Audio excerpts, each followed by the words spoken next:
आज जो हम पैसे होल्ड करते हैं इनकी वैल्यू है। क्यों? क्योंकि गवर्नमेंट ने कहा है। बट अगर गवर्नमेंट इन नोट्स को बैन कर दे तो शायद इनकी कोई वैल्यू नहीं रह जाएगी, जैसे डीमोनेटाइजेशन के टाइम पे हुआ था। बट स्टिल हम बैंक्स और गवर्नमेंट पे ट्रस्ट करते हैं अपने पैसों को लेके, जबकि हम जानते हैं कि पास में कितने सारे घोटाले और स्कैम्स हो चुके हैं। ऐसा क्यों? क्योंकि शायद हमारे पास कोई और ऑल्टरनेटिव नहीं है। पर इसका एक ऑल्टरनेटिव ऑप्शन बनाया गया है जो है बिटकॉइन। पर ये प्रॉब्लम सिर्फ एक कंट्री की नहीं है, और ऐसा कहा जाता है कि सतोशी नाकामोटो नाम के एक पर्सन ने बिटकॉइन को इन्वेंट किया था क्योंकि उन्हें फाइनेंशियल इंस्टीट्यूशंस पे ट्रस्ट नहीं था। तो एक ऐसी करेंसी बनाई गई जो सिर्फ उन्हीं लोगों के बीच में रहेगी जो उस पे ट्रांजैक्शन करते हैं, और इन पे फाइनेंशियल इंस्टीट्यूशंस का कोई कंट्रोल नहीं होगा।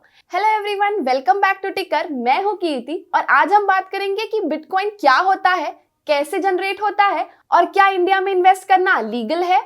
लेकिन उससे पहले अगर आप इस चैनल पे न्यू है या चैनल को सब्सक्राइब नहीं किया है तो जल्दी से सब्सक्राइब कर दीजिए और बेल आइकन को हिट कर दीजिए ताकि आने वाली सारी वीडियोस की नोटिफिकेशंस आप तक पहुंचती रहे।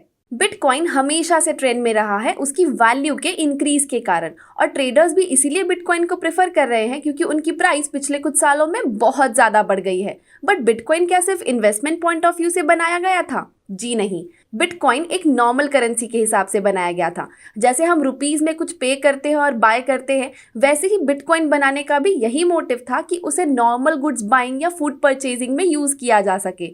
तो फिर आप भी सोचेंगे कि प्रॉब्लम कहाँ आती है, क्यों हम इसे अडेप्ट नहीं कर पा रहे हैं। जैसे कि हमारी करेंसी गवर्नमेंट के कंट्रोल में है, रेगुलेटेड है, बट वही बिटकॉइंस रेगुलेटेड नहीं है। कोई भी गवर्नमेंट, कोई भी बॉडी इसे रेगुलेट नहीं करती। इस चीज को कुछ लोग डिसएडवांटेज समझेंगे और कुछ लोग एडवांटेज, और इसे बनाने का रीजन भी यही था कि जो पार्टी इस ट्रांजैक्शन में इन्वॉल्व है बस उन्हें ही पता रहे और ना कि किसी थर्ड पार्टी को। वो नहीं चाहते थे इस पे कोई बैंक या रेगुलेटरी बॉडी हो जिसपे उन्हें ट्रस्ट करना पड़े अपने पैसों को लेके। इवन उन्होंने बिटकॉइन को एक डिजिटल करेंसी रखना चाहा और उसे फिजिकल नोट में कन्वर्ट नहीं किया जिससे कि वो ग्लोबली एक्सेप्ट हो सके। बट अगर इसे कोई गवर्नमेंट बॉडी नहीं रेगुलेट करती, ना बनाती है, ना प्रिंट करती है, तो फिर ये एग्जिस्टेंस में कैसे आई? सोचने वाली बात है। तो जैसे गोल्ड को माइन किया जाता है वैसे ही बिटकॉइन को भी माइन किया जाता है, और जैसे गोल्ड के माइनर्स को पैसे मिलते हैं माइनिंग के अगेंस्ट, वैसे ही बिटकॉइन माइनर्स को बिटकॉइन मिलते हैं एज अ रिवॉर्ड। बस फर्क ये है कि बिटकॉइंस में खुदाई वाली माइनिंग नहीं की जाती है। ये माइनिंग कंप्यूटर में कुछ मैथ्स प्रॉब्लम को सॉल्व करके किया जाता है, और जो बिटकॉइन माइन करते हैं उन्हें माइनर्स कहते हैं। चलिए इसे एक प्रोसेस चार्ट से समझते हैं। जब हम नॉर्मली पैसे ट्रांसफर करते हैं तो हम क्या प्रोसेस फॉलो करते हैं? हमें जिसे पैसे भेजने होते हैं उसकी बैंक डिटेल्स लगती है, देन हमें कितना अमाउंट भेजना होता है, और फिर हम पासवर्ड और OTP एंटर करते हैं। फिर हमारी पेमेंट प्रोसेस हो जाती है जिसमें मेरे बैंक से पैसे डेबिट होके पेमेंट गेटवे के थ्रू रिसीवर के बैंक में क्रेडिट हो जाता है, एंड देन हमारा ट्रांजैक्शन सक्सेसफुल हो जाता है और ये बैंक के रिकॉर्ड्स में अपडेट हो जाता है।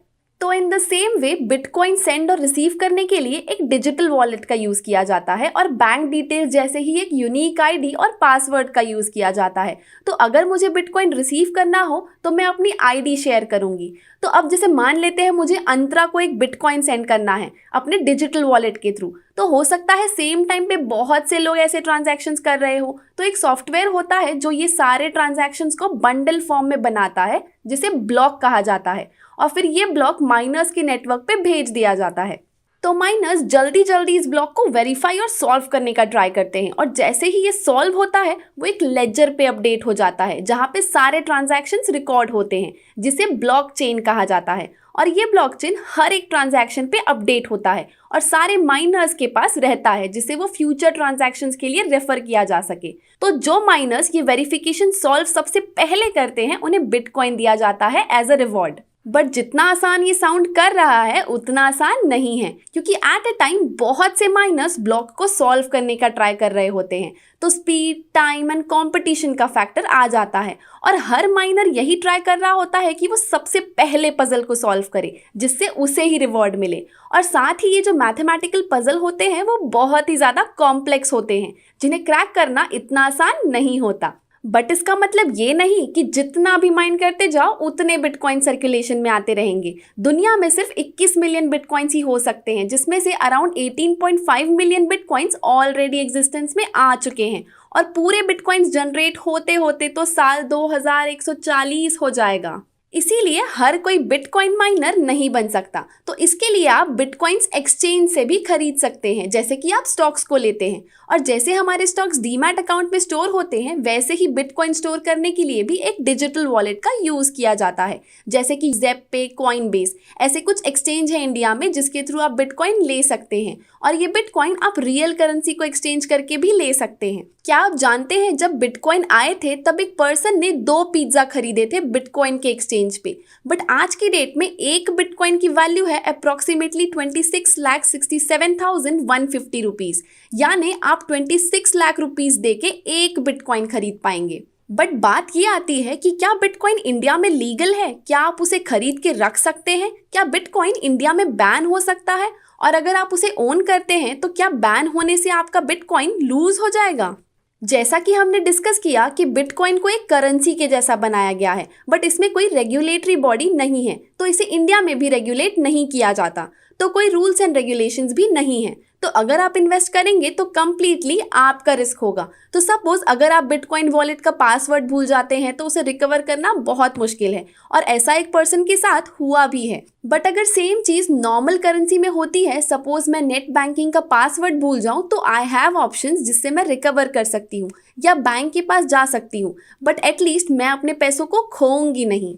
कुछ कंट्रीज ने बिटकॉइन पर बैन लगाया है और वही कुछ कंट्रीज बिटकॉइन को लेके डिस्कशन में हैं। इवन आरबीआई ने बैंक्स को मना किया था किसी भी क्रिप्टो एक्सचेंज को अपनी सर्विसेज ऑफर करने के लिए, और क्योंकि ये ट्रांजैक्शन एनोनिमस होते हैं तो बहुत से लोग मनी लॉन्ड्रिंग और ब्लैक मनी को छुपाने के लिए बिटकॉइन का यूज करते हैं।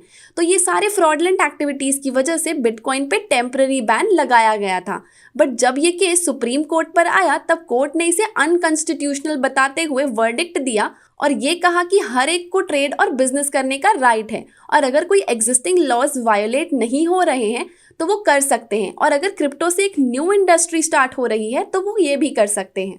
और अभी फिर से बिल पास होने की बात की जा रही है, बट उसमें ऑल दो क्लैरिटी ज़्यादा नहीं है। बट ऐसा कहा जा रहा है कि ये करेंसीज बैन होंगी, बट उसकी जो टेक्नोलॉजी है ब्लॉकचेन, उसे गवर्नमेंट एक्सप्लोर कर रही है ताकि वो हमारी डिजिटल इकोनॉमी और अच्छी बना सके। साथ ही ये भी प्लान किया जा रहा है कि इंडिया भी अपनी कोई डिजिटल करेंसी लाएगी। और जहां तक बैन करने की बात है, क्योंकि इंडिया में 7 मिलियन क्रिप्टो होल्डर्स हैं और उनकी वैल्यू $1 बिलियन से भी ज़्यादा है, तो अगर बैन कर दिया जाता है तो सबकी वेल्थ खत्म हो जाएगी। और ऐसे स्पेकुलेशन है कि गवर्नमेंट डायरेक्ट बैन तो नहीं करेगी, बट कुछ हद तक रेगुलेट ज़रूर करेगी। तो करंट स्टेटस बिटकॉइन का लीगल है। और अगर आप इस पे ट्रेड या इन्वेस्ट करते हैं तो आप पे क्या टैक्स लाइबिलिटीज आएगी वो भी हम डिस्कस कर लेते हैं। तो अगर आप माइन करके बिटकॉइन जनरेट करते हैं तो आप पे कोई टैक्स लाइबिलिटीज नहीं होंगी, बट वहीं अगर आप इस पे ट्रेड कर रहे हैं और कैपिटल गेन हो रहा है तो आपको लॉन्ग टर्म कैपिटल गेन या short term capital gain with indexation benefits charge होगा। बट क्या बिटकॉइंस वर्थलेस बन सकते हैं? जी हाँ, अगर हम हिस्ट्री देखें तो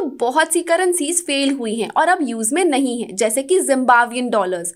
ऑल्दो ये हाइपर इन्फ्लेशन की वजह से हुआ था, जो कि बिटकॉइन के केस में पॉसिबल नहीं है क्योंकि वो लिमिटेड है। But technical failure, political issue, competition and और भी डिजिटल करेंसीज मार्केट में आ चुके हैं बिटकॉइन के बाद। तो कोई भी करेंसी को सेफ नहीं कहा जा सकता, ना कि इन्वेस्टमेंट को। हर एक चीज पे रिस्क है, बट ये आप पे डिपेंड करता है कि आपको कितना रिस्क लेना है और लेना भी है कि नहीं। जहां एलन मस्क जैसे बड़े बड़े बिजनेसमैन क्रिप्टो करेंसीज को एक्सेप्ट कर रहे हैं और सपोर्ट कर रहे हैं, वही वॉरेन बफे जैसे बड़े इन्वेस्टर्स इसे बबल मानते हैं और ये कह रहे हैं कि आगे जाके इसकी कोई वैल्यू नहीं रह जाएगी। ऑल्दो जब से बिटकॉइन इन्वेंट हुआ है तब से ये ग्रो ही हुआ है, और आगे क्या फ्यूचर होगा ये कोई नहीं कह सकता। अगर आप बिटकॉइन के बारे में और डिटेल्स जानना चाहते हैं तो आप हमारे इस वीडियो को रेफर कर सकते हैं। आई होप आपको हमारी आज की ये वीडियो इन्फॉर्मेटिव लगी हो। अगर हाँ, तो इस वीडियो को लाइक एंड अपने फ्रेंड्स एंड फैमिली के साथ शेयर करना ना भूलिए, ताकि ज़्यादा से ज़्यादा लोग बिटकॉइन को लेके अवेयर हो सके। Thank you.